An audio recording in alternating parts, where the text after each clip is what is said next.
So there you've seen the process of laying a float coat onto, say, stonework or a scratch coat.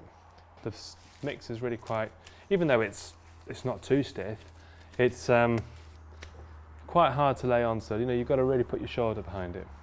If I'm going to go over laths, those pieces of wood there, then I want to form a nib.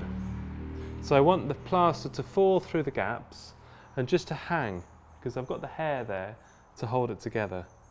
But of course, to do that, I might need to make this a little bit wetter. So the first thing I have to do is I have to spray those laths down, because I need to control that suction. So I just give those laths a drink.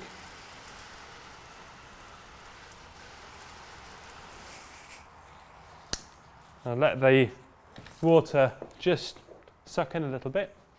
And while I do that, I'm just going to add a little bit of water to my lime plaster. And this really is done just to the feel. And different plasterers like different consistencies. And that's fine. So long as it sticks to that hawk, I think it's fine.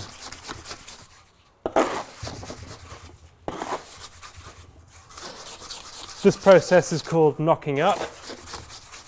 So you get your plaster that's been mixed either in the yard or on site.